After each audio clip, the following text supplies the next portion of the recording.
Olá, sejam bem-vindos à aula de sistemática de monocotiledôneas. Nesta aula, além de tratar da sistemática desta classe, vamos conhecer as principais espécies de plantas daninhas de folha estreita.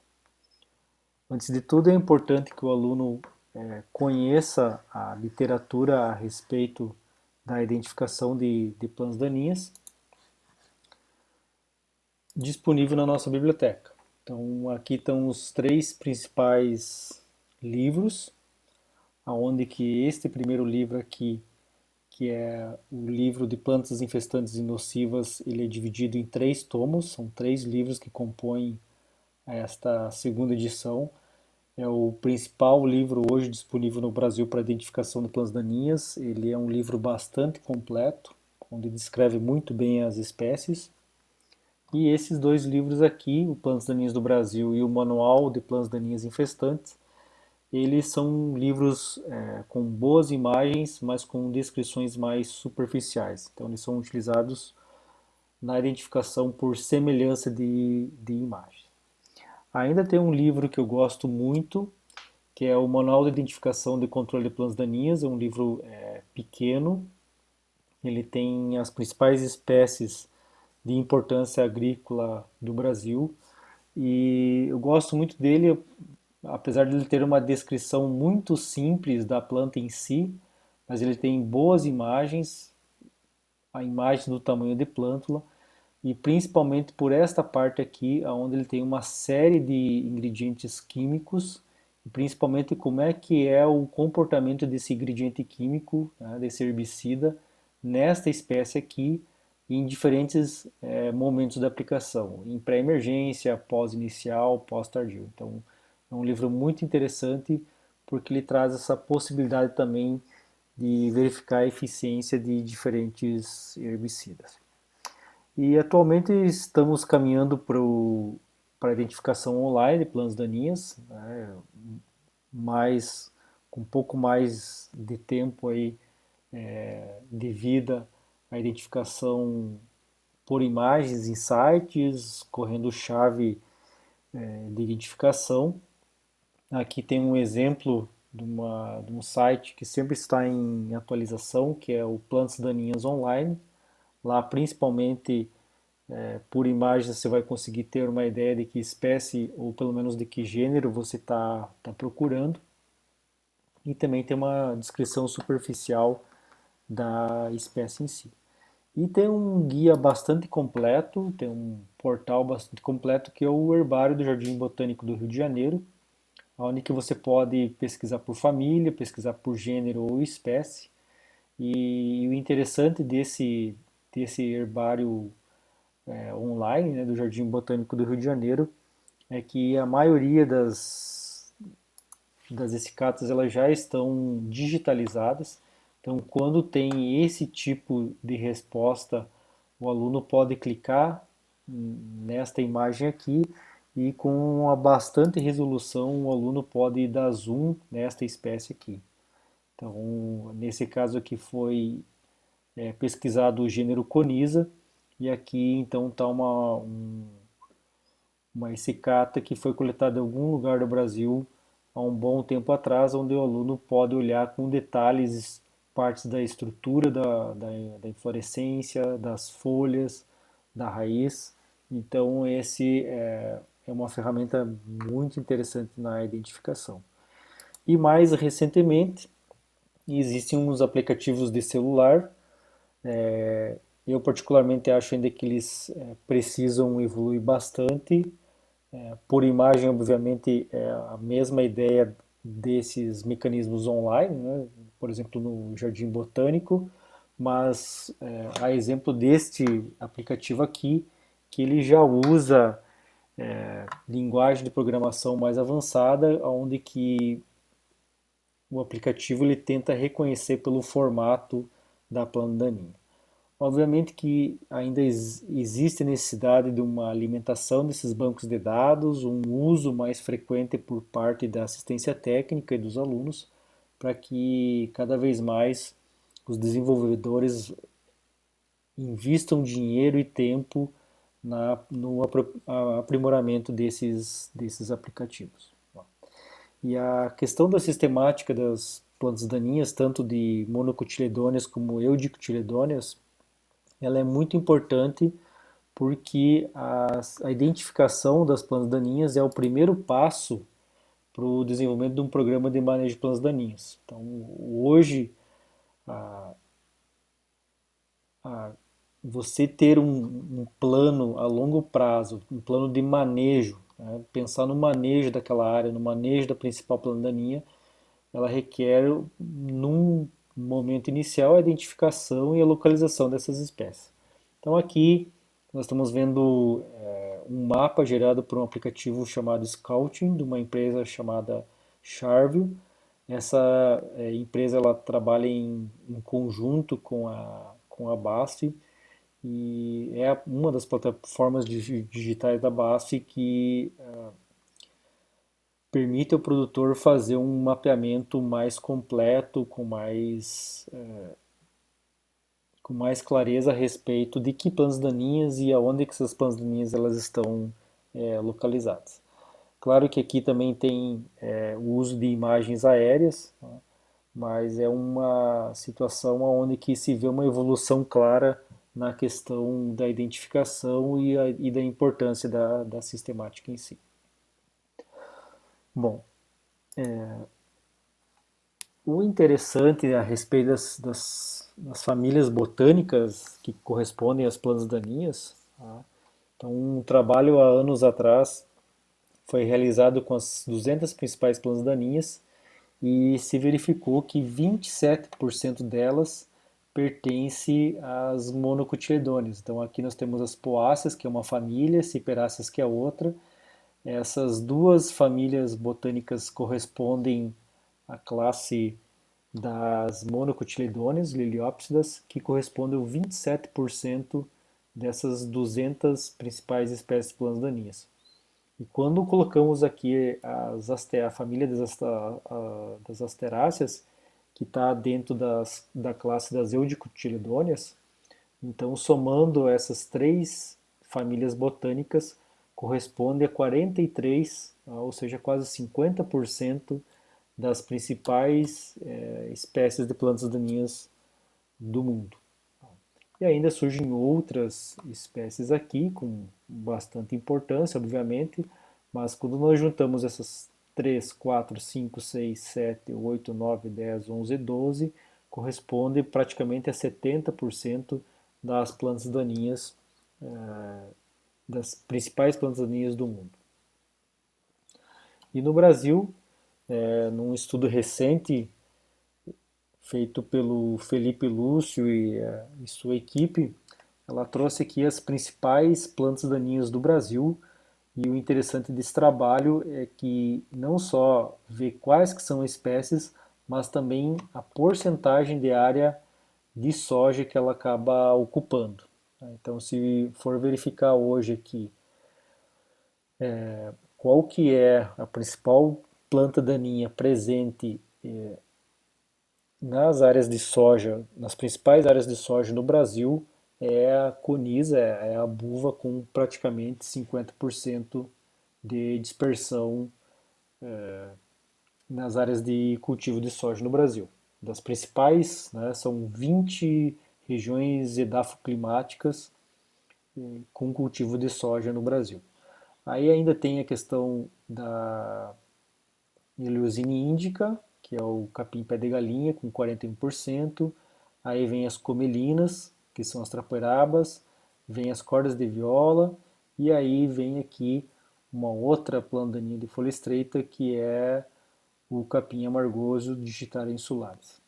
Então verificamos aqui que entre as 5 principais plantas daninhas, né, primeira, segunda, terceira, quarta, quinta, dessas 5 plantas daninhas nós temos uma monocotiledônea, que é Digitaria insulares, duas, que é a trapoeraba, e a terceira aqui, que é o capim-pé de galinha. Então veja que as monocotiledôneas, né, são importantes. E aqui nós temos então uma poácea, outra poácea e uma comilinácea. As três juntas pertencem à classe das monocotiledôneas. E aí seguindo aqui tem leiteiro, tem guanchuma, tem outras plantas daninhas mais específicas do centro-oeste, que pertencem à família das rubiáceas aqui. Aí vem o nosso azevém, que vocês vão ver nesta aula que basicamente ele se concentra na região fria do Brasil. Temos aqui a poaia, uma outra rubiácea também, erva touro. Temos o caruru, então o caruru está aumentando de importância, mas ainda corresponde a uma área de 17% praticamente de infestação. Tá? E tem outras aqui, inclusive com sorgo de Alepo e falso capim de Rhodes, que são algumas também plantas daninhas poáceas que nós veremos hoje. Bom, quais que são as principais diferenças entre monocotiledôneas e eudicotiledôneas? Né? Então, aqui você pode ver que eles têm uma estrutura semelhante de ramos, né? A grande questão é que nas eudicotiledôneas as gemas elas são mais visíveis, na monocotiledônea não é visível, ela está escondida. Né? Então, para o herbicida chegar nesses pontos tem que ter uma translocação mais intensa. Nas eudicotiledôneas, a estrutura de folha, caule não tem a presença da bainha, isso possui nas monocotiledôneas. Entretanto, nas eudicotiledôneas existe o pecíolo que não existe nas monocotiledôneas. Então essas são algumas diferenças. Além disso, temos algumas diferenças indo mais para a parte morfológica, na questão de tipo de raiz entre monocotiledôneas e eudicotiledôneas, na disposição dos feixes vasculares, na germinação e emergência das sementes, das plântulas e sementes, né? Germinação das sementes e emergência das plântulas. Então, essas são algumas diferenças básicas.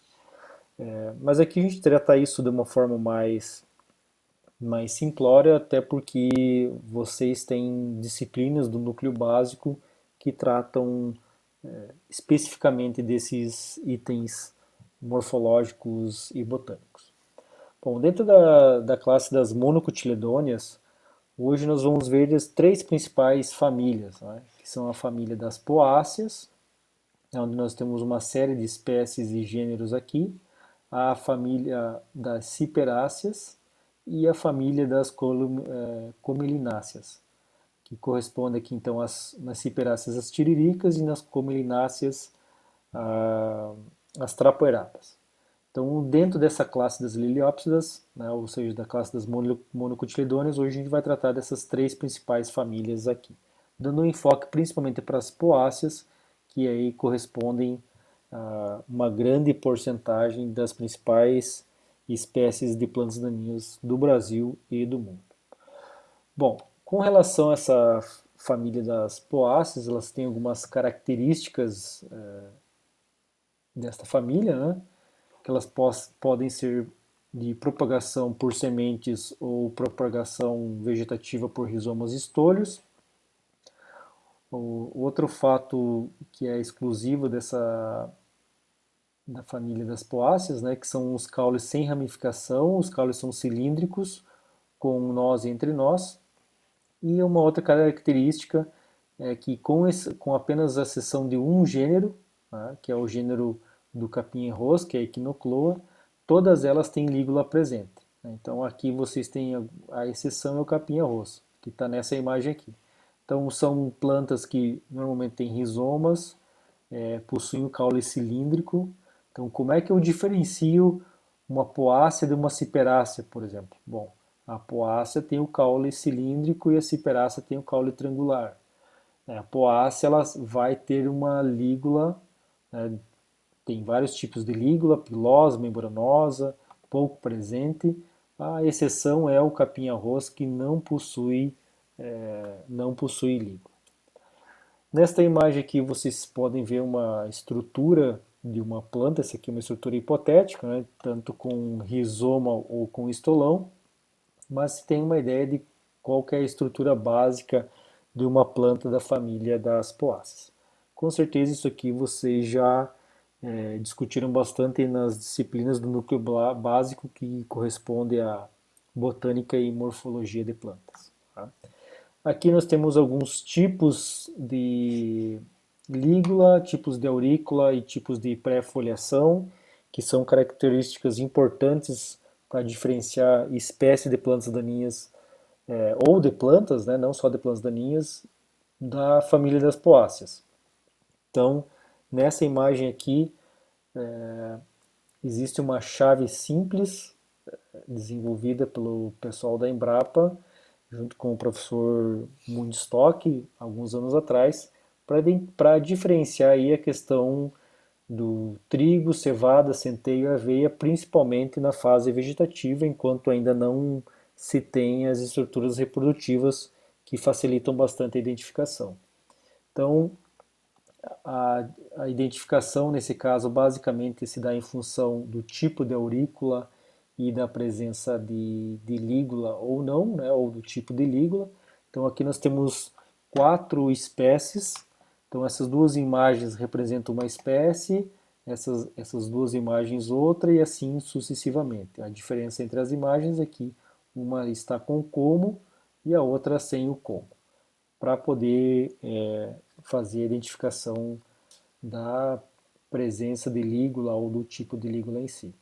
Então, nesse caso aqui, a grande questão é verificar a presença ou não e o tipo de aurícula, e também a questão da presença e o tamanho das lígulas.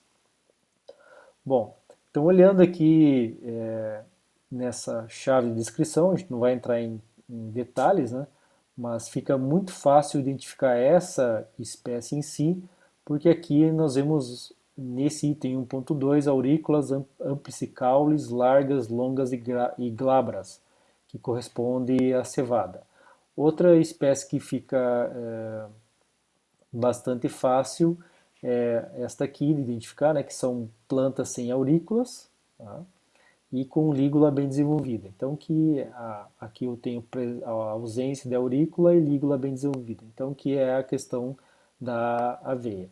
E aí sobra ainda a questão da cevada e do trigo e do centeio, que é um pouco mais difícil identificação. Mas enfim, está aqui a cevada, aqui está o trigo, aqui está o centeio e aqui está a aveia. Também temos os tipos de inflorescência, aqui se corresponde a espiga, racimo e panícula. E aqui nós temos algum exemplo, que dá para você verificar que esse aqui é um tipo de espiga muito parecido com aquilo que é a questão, por exemplo, do azevém, Lolium multifloro. Aqui do tipo racimo nós temos um exemplo, é o falso capim de Rhodes ou capim pé de galinha. E aqui nós temos, na questão de panícula, temos aqui uma panícula do gênero Setaria, temos aqui uma panícula dentro da família do gênero das urucloas, e aqui de alguns pânicos, por exemplo. Então, também, mas quando a planta está com a inflorescência, fica muito mais fácil a identificação. Bom, indo agora para as espécies em si, né, e também para a aula não ficar bastante maçante, além de falar da espécie em si, a gente vai trazer já alguns aspectos relacionados ao controle, não só o controle químico, mas também outras formas de controle, algumas curiosidades sobre as espécies em si. E é importante que quando o aluno se deparar com uma situação ou na sua propriedade, ou durante o estágio, ou na vida profissional, recorrer aos livros, recorrer à literatura. Provavelmente até lá os aplicativos já vão estar bem mais desenvolvidos, mas principalmente fazer a identificação do gênero. Quando você chega a identificar a nível de gênero, fica muito mais fácil procurar na literatura, procurar nas plataformas digitais a respeito daquela espécie em si. Então agora a gente vai tratar das poáceas, e para as poáceas nós dividimos nas poáceas de ciclo anual e nas poáceas de ciclo perene. E normalmente as poáceas de ciclo anual elas são reprodução por sementes. E as de ciclo perene, além de sementes, tem outras formas de reprodução aí, vegetativas. Normalmente é assim, mas pode ser que ocorram exceções. Então aqui nós temos uma planta daninha muito comum, ela era mais comum ainda na época do plantio convencional, e aí em função do plantio direto ela começou a perder um pouco de espaço, principalmente para quando do surgimento do plantio direto, né? Principalmente para leiteiro e picão preto, que é o papuã, né? O papuã até tempos atrás ele era classificado como Braquiária plantagínea e aí houve uma mudança na classificação e o nome Braquiária passou para o nome Urucloa. Então, normalmente se tem bastante dificuldade ou o erro em comparação a outra planta daninha que a gente vai ver logo à frente, que é o milhã, que é um tipo de digitária, né, principalmente na fase de plântula, mas a braquiária em si, o papuã, principalmente, não só aqui como está bem claro nessa imagem, mas também na fase de plântula, a folha ela tem um verde claro com bastante serosidade e sem pelos, enquanto que o milhã as folhas são mais verde escuras e com bastante pilosidade. Aqui nessa outra imagem vocês podem ver a Braquiária plantagínea, agora então a Urucloa plantagínea, infestando um campo de cana-de-açúcar no início do desenvolvimento.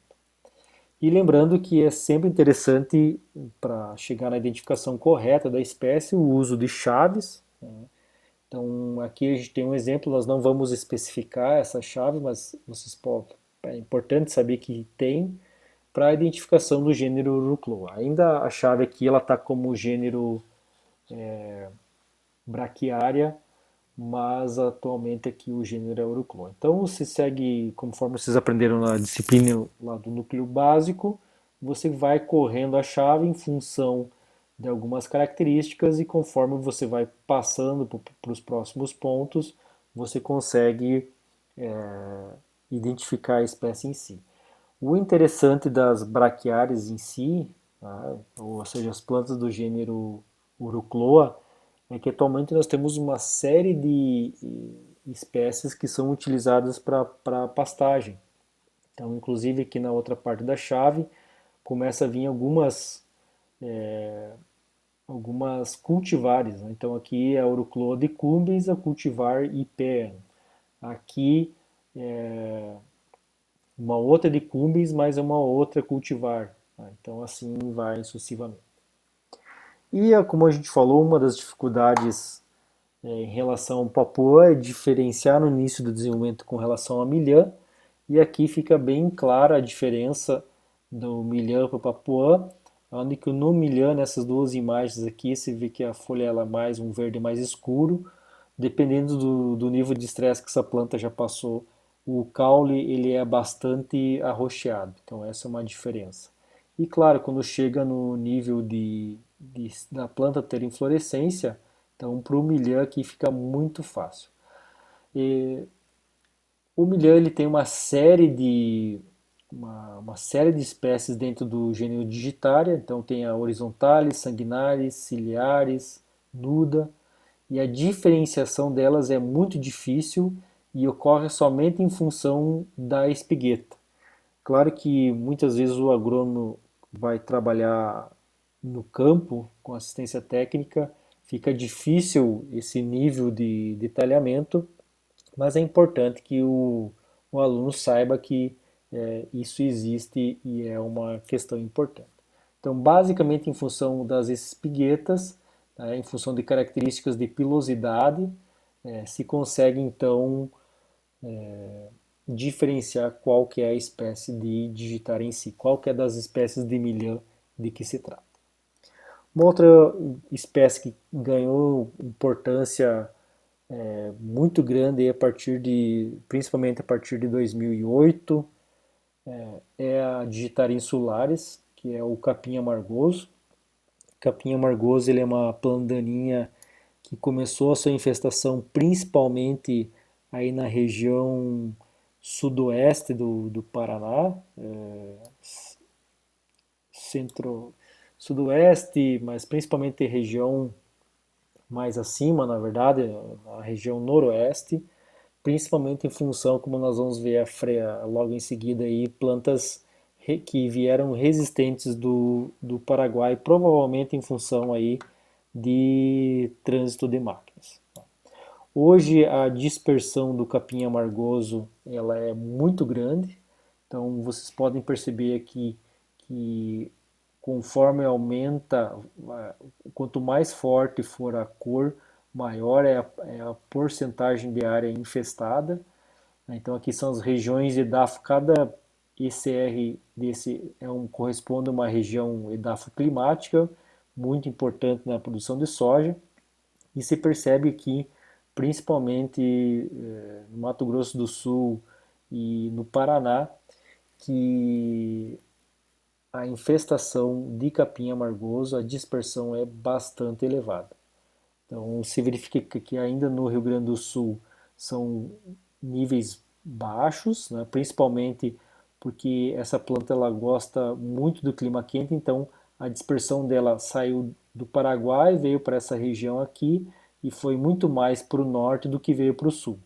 Mas já existem algumas regiões, já há alguns anos, na região central do estado principalmente, que tem níveis altos de infestação em função do microclima propício para ela.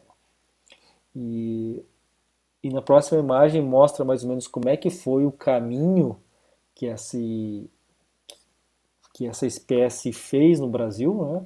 Então nós sempre tivemos capim amargoso por aí. A questão é como é que ela se tornou resistente. Ela foi uma origem distinta ou foi disseminada para cá? Então, em 2005, foi detectado no Paraguai biótipos de capim amargoso resistentes a glifosato, e em 2008, janeiro de 2008, começou a ter problemas no estado do Paraná, e em novembro de 2008, problemas no estado de São Paulo. A questão é, isso se originou aqui ou as plantas de capim amargoso daqui vieram de algum lugar? Então eles fizeram um trabalho de mapeamento genético e aqui nós temos 5 biótipos que foram estudados. Então aqui é o biótipo resistente do Paraguai, veja que está todo amarelo, tá? E o interessante são esses 2 biótipos aqui, o biótipo resistente do Paraná e o biótipo suscetível do Paraná.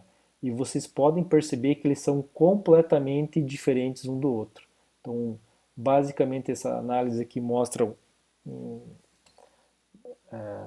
essa análise de estrutura mostra aqui que uma cor totalmente verde praticamente para esse biótipo, enquanto que para esse biótipo resistente tem muita semelhança genética com o biótipo do Paraguai. Então, o que, que isso nos mostra? Que o biótipo resistente ele veio oriundo do Paraguai, principalmente aí em função do trânsito de máquinas agrícolas, máquinas colhedoras. E interessante que no estado de São Paulo, aí sim foi originado lá, então foi pequenas mudanças que ocorreram na planta suscetível que tornaram ela resistente. Porque se você olhar aqui, a estrutura genética, né, em função das cores, entre a população suscetível e a população resistente, elas são muito semelhantes. O que modifica basicamente em alguns pontos que é justamente isso que tornou a planta resistente em relação ao sensitível. Mas se você olhar aqui no estado do Paraná, são estruturas totalmente diferentes na sua grande maioria, e na sua grande maioria aqui é muito mais semelhante. Então, o biótipo resistente do Paraná é muito mais resistente com o biótipo, é muito mais semelhante com o biótipo resistente do Paraguai do que com o biótipo suscetível do Paraná, mostrando claramente que foi trazido do Paraguai em função, foi disseminada do Paraguai em função provavelmente por máquinas agrícolas. E ela é uma planta daninha, o capim amargoso é uma planta daninha de muito difícil controle, encareceu muito o manejo de plantas daninhas. em alguns casos aumentando mais de 10 vezes o valor gasto aí na questão do manejo de plantas daninhas. E hoje se sabe que a roçada ela é uma ferramenta muito importante. Então, existe inclusive o desenvolvimento de máquinas roçadeiras maiores para ter uma maior capacidade de operação para no rebrote tentar fazer o controle aí com herbicidas específicos para o manejo e controle dessa planta daninha resistente ao glifosato. Então se verificou que no nível de roçada, né, foi um trabalho feito aí com diferentes alturas de roçada, na questão, principalmente quando eu tenho roçadas que fica só o rizoma ou roçadas que fica o rizoma raiz, a capacidade de regeneração aqui ela é muito baixa. Enquanto que nesse caso aqui, né, onde fica raízes, rizoma, raízes e mais um como ou mais dois como na situação D, eles conseguem regenerar novas plantas. Então aqui se consegue fazer novas plantas, regenerar depois da roçada, aqui não. Normalmente isso aqui é muito difícil, né? Mas é importante que se tente roçar o mais baixo possível para que essa planta gaste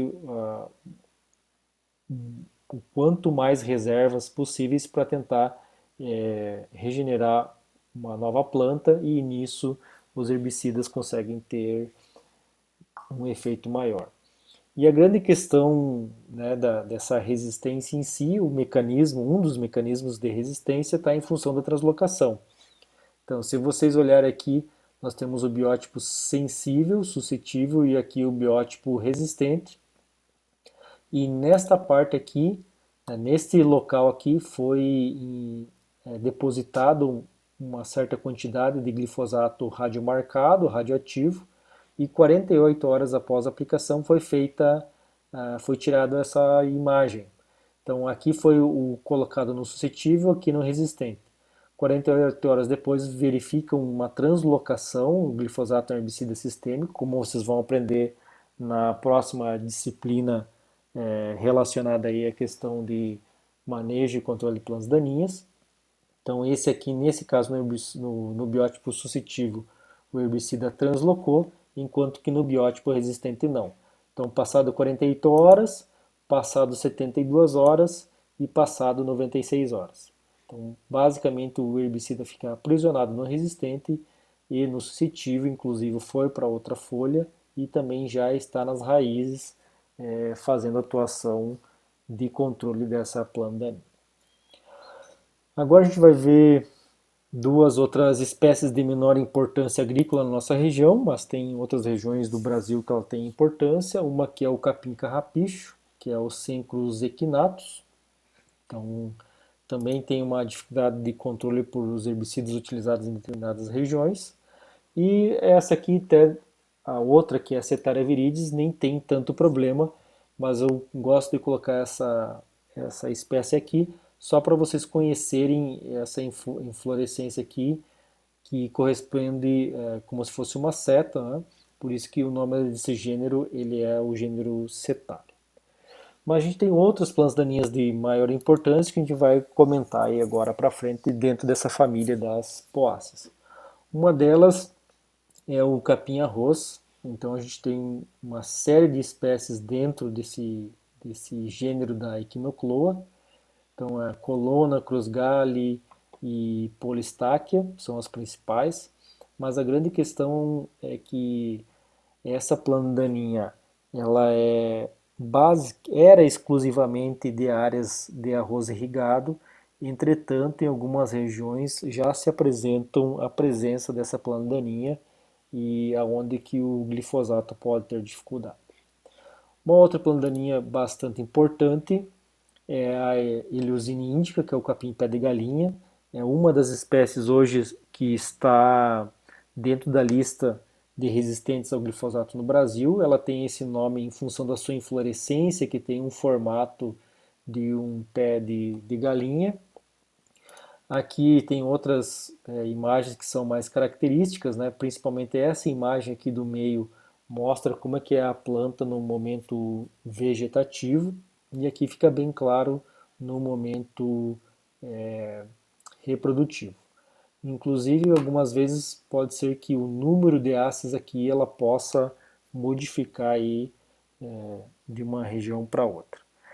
E para nós, atualmente, o capim de galinha ele tem ocorrido principalmente aonde passa o pulverizador. Então, na compactação, na ausência de plantas, onde passa o pulverizador, onde fica o rastro do pulverizador, é onde que atualmente para nós tem ocorrido com bastante frequência o capim de pé de galinha. E aí, normalmente, os herbicidas, inclusive os graminicidas, têm tido alguma dificuldade de controle, porque normalmente, quando são aplicados, a planta já está num estágio grande de desenvolvimento.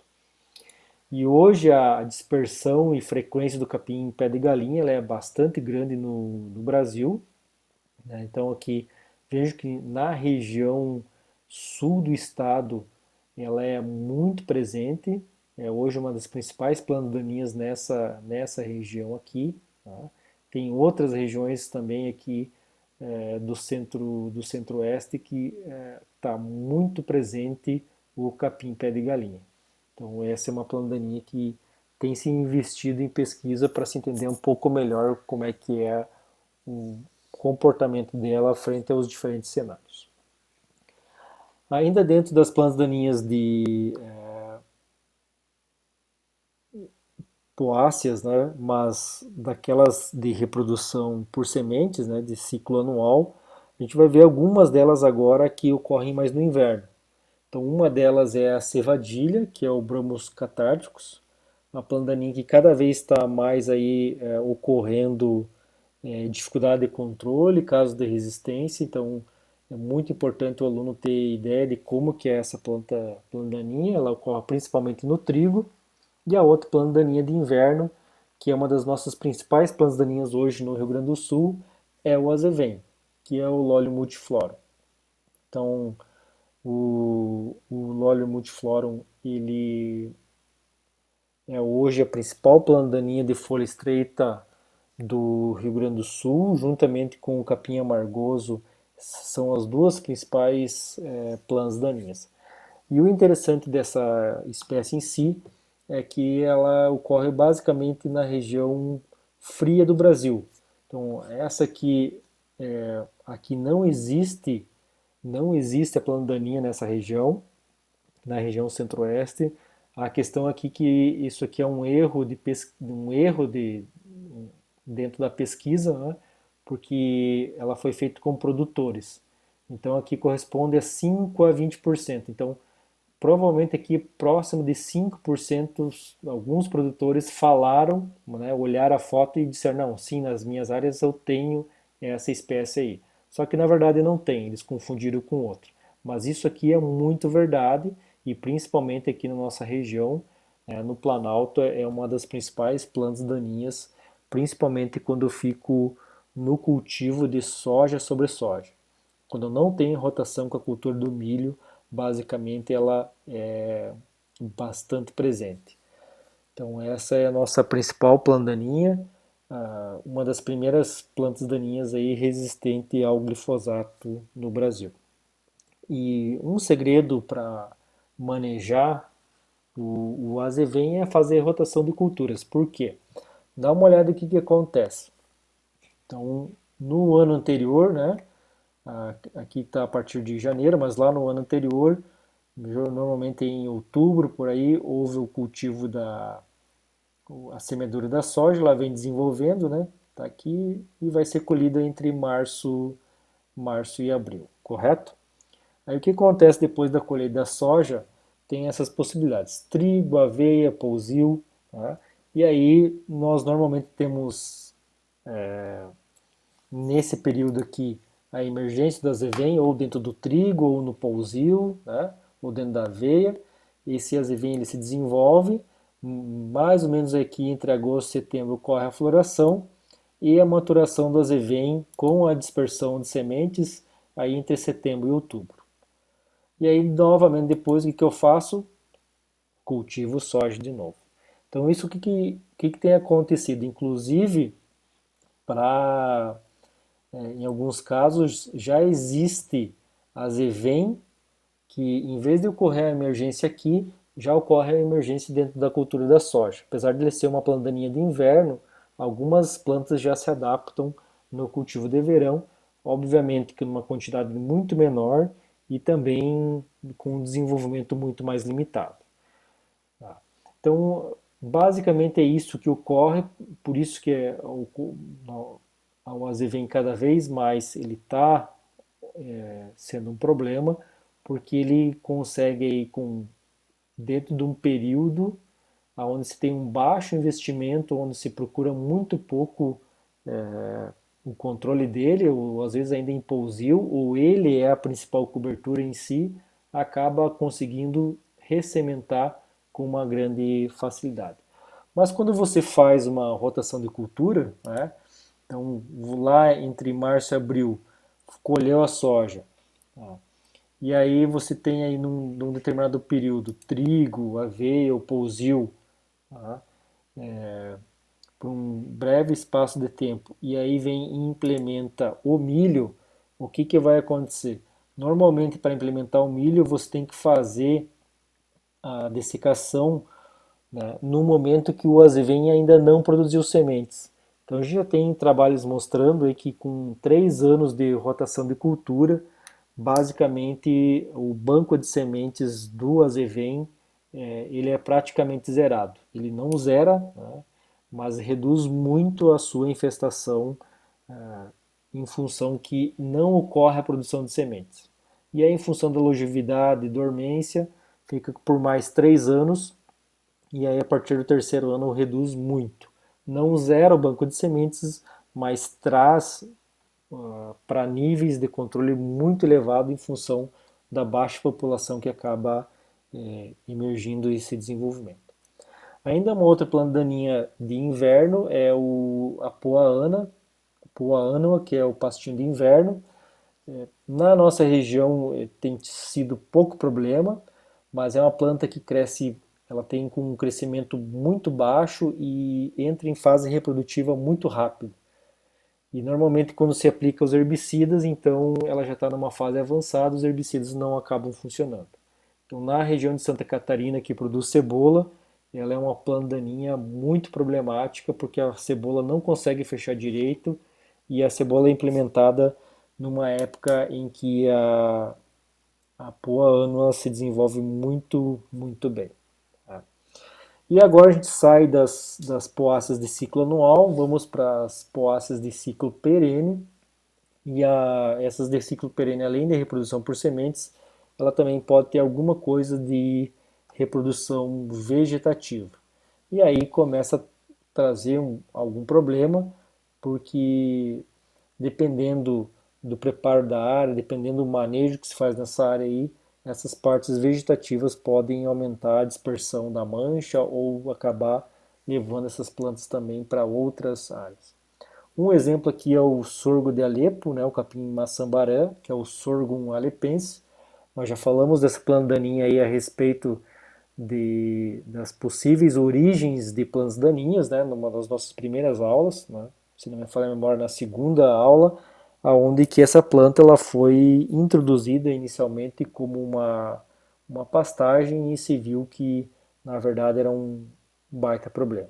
Então aqui nós temos mais algumas imagens do sorgo de Alepo, né, capim maçambará, como é conhecido no Rio Grande do Sul, e aqui está a questão da sua reprodução, além da reprodução por sementes, né, também temos aqui a reprodução por vegetativa. Então isso traz um problema muito grande. Outra planta daninha perene é Urucloa decumbens, que é o capim braquiária, em alguns lugares é conhecido como capim braquiarão, pode inclusive ser utilizado como pastagem, assim como também o pânico máximo, é uma outra planta pastagem que pode ser uma planta daninha e vice-versa. Inclusive aqui na imagem vocês podem ver o gado pastejando, então em alguns lugares do Brasil, principalmente centro-oeste, pode ser uma planta daninha bastante utilizada e aí muitas vezes, quando trazido para determinados locais, ela acaba fugindo do controle e se tornando uma planta daninha bastante problemática. Uma outra planta, uma planta perene que a maioria de vocês devem conhecer é a grama seda. Normalmente vocês não conhecem ela em áreas agrícolas, principalmente em gramados. Então ela tem estruturas vegetativas que se desenvolvem, vão se dispersando pelo gramado em si. Mas aqui está uma foto da grama seda numa área de cana-de-açúcar. Então veja que tem uma mancha bem infestada e a grande questão é que, em função das suas estruturas que muitas vezes estão por baixo do solo, mesmo com herbicida sistêmico, ele não consegue translocar por toda a planta. Às vezes as estruturas vegetativas de reprodução estão a 20, 30, 40 centímetros de distância do perfil que recebeu o herbicida e, obviamente, o herbicida ele tem dificuldade em translocar nessas regiões, acaba não matando a planta na sua totalidade.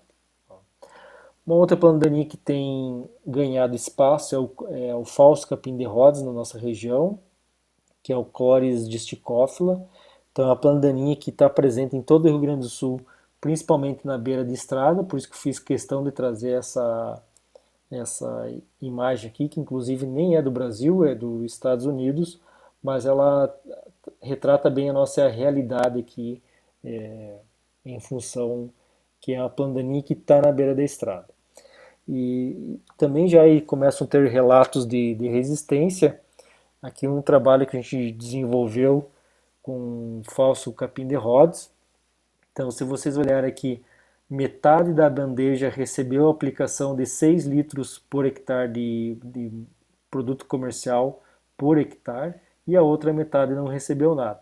Então, num primeiro momento, você olha assim, teve um controle satisfatório, estava no tamanho ideal de controle, as plantas sem estresse, mas quando você vai dar uma olhada com um pouco mais de detalhe, você verifica que algumas plantas sobreviveram. E aí isso aqui foi em novembro de 2015, quando vai para março de 2016, ou seja, então essas plantas aqui desenvolveram, tá? E aí só essas duas inflorescências aqui juntas somaram 563 sementes. Então imagina toda essa parte aqui, né, o quanto produziria e vai alimentar o banco de semente. Então só para vocês terem uma ideia. E aí o que acontece? Normalmente o produtor desseca, não mata, vira uma toceira, ela já é perene, né, e aí semeia. Né? Ele acha que vai matar, não mata. Normalmente, como ela está na beira de estrada, o que acontece? Ó, aqui é a entrada da lavoura, né? Então aqui é a beira do mato e está começando a tomar conta aqui o falso capim de Rhodes. E aí ele semeia e alguns dias depois, nessa parte aqui, ó como é que fica a emergência dessa soja. Essa soja ela já emerge no sujo e não tem como ter alta produtividade. Então é mais um caso onde é importante a rotação de cultura, é importante o plantio de milho, tá? Porque vocês podem verificar aqui que um dos herbicidas que vai muito bem é a atrazina, que é o principal herbicida da cultura do milho, e vocês podem perceber que com 15, 18 dias, 21 dias, já se tem aí 100% do controle dessa planta daninha na fase inicial de desenvolvimento. Uma outra planta daninha que tem ganhado bastante destaque é o rabo de burro. Então, o rabo de burro até esses tempos atrás, nós chamávamos eles de Andropogum bicornis, mas trabalhos mais recentes têm verificado que, na verdade, o rabo de burro é Schizachyrium microstachys, e fica muito fácil verificar quando que é Schizachyrium microstachys em função da presença de aristas grandes na semente. Então, normalmente, o rabo de burro ele ocorre em pastagens, em áreas degradadas, beira de cerca, beira de lavoura, beira de estrada, mas como vocês podem ver na imagem aqui, podem ver um rabo de burro adaptado para uma área relativamente fértil, né, pelo vigor dessa planta, pelas folhas todas verdes, né, vê que a planta está bem nutrida. Então aplica-se o glifosato não tem efeito, então ela acaba infestando. Normalmente essa planta daninha, ela está relacionada, é uma planta que indica deficiência de calcário, são áreas com alto teor de alumínio, áreas ácidas, pH baixo é um indicativo dessa planta. Então, quando o engenheiro agrônomo vê essa planta presente, faz análise de solo, normalmente vai indicar aí alguma deficiência, algum problema de fertilidade desse solo. Então, se faz a correção aí com calcário, já começa a ter um controle simplesmente pelo aumento do pH. Obviamente que vai ter que entrar aí também com herbicidas, mas só pelo fato de corrigir o pH já melhora muito, já reduz muito a incidência dessa planta daninha. Então essas foram as principais espécies dentro da família das poáceas. Obviamente que existem outras regiões podem ter outras plantas daninhas de maior ou menor importância, mas basicamente essas são as principais espécies de plantas daninhas dentro da família das poáceas. Agora nós passamos para a família das ciperáceas, que é uma outra família que corresponde, que está inserida na classe das liliópteras, na classe das monocotiledôneos. As ciperáceas em si, uma das questões é que, além de sementes, elas podem se multiplicarem por bulbo, rizomas e tubérculos, e a grande diferença das ciperáceas para as poáceas é que nas ciperáceas não tem nó, as plantas não possuem nó e a haste, o caule é triangular. Então, ao pegar a haste da planta, rodar ela entre os dedos e se rodar com bastante facilidade, que o caule é cilíndrico, é uma poácea, e se rodar com uma dificuldade, um pouco que trancando, se verifica que o haste é triangular, então é uma ciperácea. E como a haste é triangular, as folhas sempre vão ser dispostas em três direções. Então, se você olhar a planta de cima, vai ver que as folhas só estão em três direções possíveis. E a bainha ela é fechada e sem lígula. Essa é uma outra característica. E a imagem que vocês estão vendo aqui é a de cipros rotundos. Então essa é uma planta também que muitas vezes ela pode estar em áreas de difícil drenagem, mas não é o único local que ela habita. E aqui uma imagem bem interessante, numa área de produção de tubérculos de batata inglesa, aonde que a tiririca, né, a ciperácea, ela é tão poderosa que ela consegue inserir e desenvolver o seu tubérculo dentro do tubérculo da batata. E se esse tubérculo, como nesse caso aqui, né, ele for um tubérculo para gerar novas plantas, como eles chamam batata semente ou tubérculo semente, né? Se isso aqui for para gerar em uma outra área uma nova planta, também vai estar levando o tubérculo viável aqui da ciperácea. Então esse é um caso bem interessante aí de dispersão de um tubérculo dentro de outro tubérculo. E dentro desse gênero dos cíperos, né, da família das ciperáceas, existe uma série de espécies. Né? Então aqui, por exemplo, tem os cíperos esculentos, aqui os cíperos diformes, os cíperos rotundos. Existe uma série de espécies dentro do gênero. Aqui no caso um detalhe, os cíperos rotundos. Aqui nessa outra imagem é o esculentus, que corresponde ao tiriricão. E a grande questão é que a planta-mãe ela tem capacidade de gerar novas plantas filhas, que depois se desligam, né, como se fossem perfilhos, e também, principalmente, deixa uma série de tubérculos no solo. Então, a grande questão de se combater essa família de espécies de plantas daninhas, né, que são as ciperáceas, é que quando aplicado o herbicida na parte aérea, ele muitas vezes não tem capacidade de chegar até os tubérculos. E aí, nesse caso, por mais que você mate a planta mãe, fica toda uma geração aqui de tubérculos infestando aquele banco de sementes. Então, tem uma capacidade muito grande. E aqui eu gostaria de mostrar um trabalho bem interessante que mostra a relação do tamanho do tubérculo vezes a quantidade de palha que se tem.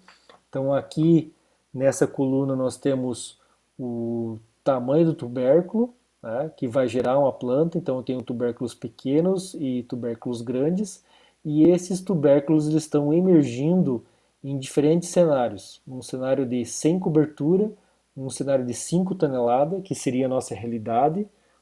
Eu consigo no máximo, com uma boa cobertura de inverno, chegar a 5 toneladas. Na maioria dos casos é 3,5 toneladas por hectare. E aqui nós temos o extremo de 10 e 15 toneladas.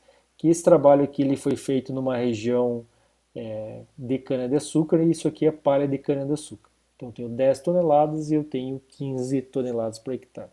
Aqui é a massa fresca e aqui é a massa seca. Então vamos pegar esses dados aqui de massa seca. Tá? Então o que, que acontece? Quando o tubérculo é pequeno, ele gera normalmente uma planta menor do que um tubérculo grande. Por que, que eu trago esse trabalho aqui? Porque quanto mais você deixa a planta se desenvolver, maior vão ser esses tubérculos. Então sempre tem que estar fazendo o controle dessa ciperácea, dessa tiririca, o mais cedo possível para que o tubérculo, o número de tubérculos seja menor e o tamanho deles também. Porque senão cada vez mais essas plantas vão ser mais vigorosas e vão produzir mais tubérculos. E a outra questão aqui é que conforme eu vou aumentando a camada de palha, eu até reduzo de 0 para 5 toneladas, mas de 5 para 10 para 15 praticamente não se reduz. Então a palhada ela tem uma função, ela tem uma importância, mas muito menos que outras plantas daninhas. Porque mesmo com 15 toneladas de palhada, onde a maioria das plantas daninhas não conseguiriam se desenvolver, a tiririca ela se desenvolve. Então, isso mostra que esse trabalho mostra que, né, plantas oriundas de tubérculo grandes possuem maior massa e a palhada possui baixa capacidade de supressão de tiririca. Inclusive, vocês vão aprender lá em olericultura sobre o uso do mulching, do plástico, da lona para combater plantas daninhas, facilitar não facilitar a irrigação, mas manter a água, para deixar o moranguinho quando era produzido no solo limpo. Vocês vão ver que uma das únicas plantas daninhas que consegue perfurar o plástico e sair, né, dessa barreira física são plantas de tiririca. Então ela possui uma capacidade muito grande nisso aqui. E olha que interessante esse trabalho, né? Eles fizeram um levantamento do banco de sementes de uma área bastante infestada de tiririca. Então eles pegaram várias amostras de uma área de 25 por 25, com uma profundidade de 25, né? Então isso aqui gerou um volume, e nesse volume, na média, né, que não é um volume muito grande, se achou 1.308 tubérculos vivos. Quando você transforma essa área de 25 por 25 para 1 metro quadrado e você transforma esse 1 metro quadrado para 1 hectare, foram, foram contabilizados 209 mil milhões de tubérculos. Então, 209 milhões 280 mil tubérculos por hectare. Isso corresponde a 20 toneladas por hectare só de tubérculo. Então, para você ver que a capacidade que essa planta daninha tem. E claro que alguns herbicidas têm efeito, alguns mais e outros menos, né? Aqui eu estou trazendo o efeito do sulfentrazone, que é um herbicida pré-emergente, que atua inibindo a enzima Protox, então é um inibidor de Protox na mesma linha do Flex, do HIT, do flumioxazin. Então é um herbicida que é um herbicida pré-emergente que vocês vão escutar muito a partir de agora, principalmente em função do caruru resistente a glifosato e LS que está na nossa região bastante forte. Então olha que interessante aqui, ó. Então conforme eu vou aumentando aqui, então ó, é a dose zero, eu vou aumentando a dose desse produto comercial, né, de um herbicida à base de sulfentrazona até 1,8. E aqui são o número de tubérculos vivos para uma determinada área que eles analisaram. Então, na testemunha eu tinha 623 tubérculos vivos.